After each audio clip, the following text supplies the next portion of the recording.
ख्वाजा हसन बसरी फरमाते हैं, मैं एक दिन तकरीर कर रहा था तो पीछे पर्दे के पीछे औरतें भी सुन रही, तो मैंने तकरीर में कहा कि रब करीम के दरवाजे पे दस्तक देते रहा करो, दस्तक देते रहोगे तो एक न एक दिन दरवाजा खुल जाएगा।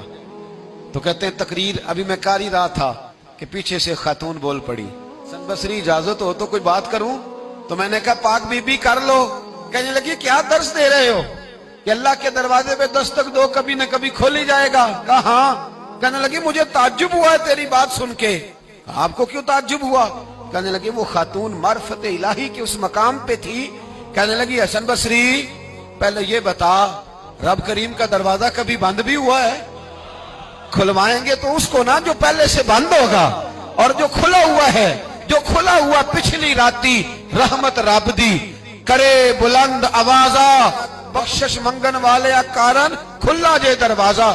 फरमाया कभी बंद भी हुआ है?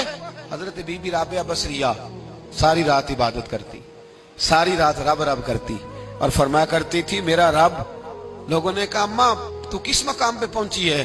तो फरमाने लगी मैं इस मकाम पे पहुंची हूं कि कबूलियत मेरी दुआओं के करीब आ गई है, कबूलियत मेरी दुआओं के करीब आ गई है। अभी मैं पूरी दुआ नहीं मांगती, खुदा की रहमतें पहले बरसना शुरू हो जाती है।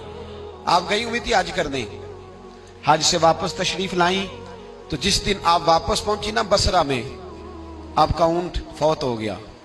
कुछ लोगों को ना बड़ा प्यार होता है। मेरी दादी अम्मा ने ना एक बछड़ा पाला हुआ था, तो दादी जान के हाथ में पेड़ा होता था, दादी आवाज देती मिट्ठू आ जा, तो बछड़ा दौड़ के आता पेड़ा खाने।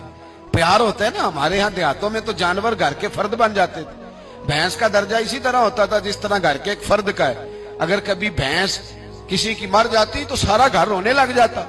वो जो जानवर घर में हजरत राबिया बसरिया ने ऊंट पाला हुआ था, बड़ा प्यार करती थी, बड़ी मौज। जिस दिन आई ना वापस हज करके, उसी दिन किसी ने बताया अम्मा तेरा ऊंट फौत हो गया। तो घोड़ा दौड़ा के घर आई, कहा जी फौत हुआ है? कहा। तो ऊंट के सराहने खड़े होकर दुआ मांगने लगी। कहने लगी मौला जब मैं हज करने गई थी तो अपना माल असबाब तेरे हवाले करके गई थी, तेरे सुपुर्द करके गई थी। और मौला जो तेरे सुपुर्द करे तू तो उस पे रहमत करता है, तू तो फजल करता है। अभी दुआ मांग ही रही थी, हर मुश्किल दी कुंजी यारो हाथ मर्दा दे आई।